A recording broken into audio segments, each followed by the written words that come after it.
හිටපු නියෝජ්‍ය පොලිස්පති වාස් ගුණවර්ධනගේ බිරිඳ වන ශාමලී ගුණවර්ධන මහත්මිය අද මාධ්‍ය හමුවක් ඇඳවා තිබුණා. ඇය මෙහිදී පළ කළ අදහස් කිහිපයක් මේ.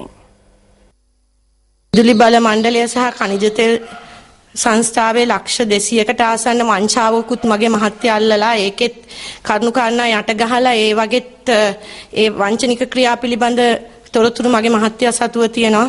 එතකොට ගම්පහ කියලා කෙනෙක්ව ඝාතනය කළා ඒක විමර්ශනය කිරීමේදී පසුගිය ආණ්ඩුවේ දේශපාලන හස්තයක් හරස් වෙලා ඒකත් නවත්තලා ඒක කරුණු කාරණා සතුව තියෙනවා මගේ මහත්ය සතුව තියෙනවා. ගම්පහ දිස්ත්‍රික්කයේ පොලිස් නිලධාරීන් දනගස්සලා ඒක නගරාධිපතිතුමා විසින් මේ කරා කියලා විරුද්ධව විමර්ශනය කිරීමේදීත් ඒකට දේශපාලන හස්ත හා පොලිස් උසස් නිලධාරීන්ගේ මැදිහත් වීමෙන් ඒකත් නවතලා දාලා ඒවත් යට ගැහුවා.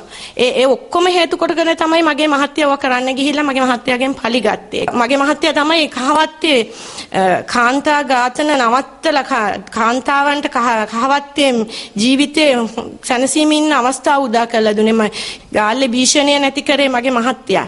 CCD එකේ ඉන්න කාලේ කොළඹ දිස්ත්‍රික්කයේ කුඩු සහ පාතාලය ඇතුළු වෙනත් ස්ත්‍රී මේ අලෙවි ස්ථාන වටලමින් වංචනික ලෙස කරන මද්ද්‍රව්‍ය ජාවාරම් සියලු දේවල් නවතන්න මගේ මහත්තයා ඉදිරිපත් වෙච්ච වෙලාවේ CCD එකේදීත් මගේ මහත්තයාට මෙවැනි චෝදනාවල් අස්ථාන චෝදනාවල් අපේ පවුලටම කළා කියන පුජ්‍යලයේ මේ ප්‍රශ්නයක් ගාවල එතෙන්දිත් ඒ විදිහට කුමන්ත්‍රණකාරී විදිහට තමයි අපිට මේ දේවල් නවත්තලා දැම්මේ. පහුගිය රජයේ දවස්වල අපිට තිබුණේ මරණීය තර්ජන. මගේ ගෙදරට බෝම්බයක් ගැහුවා.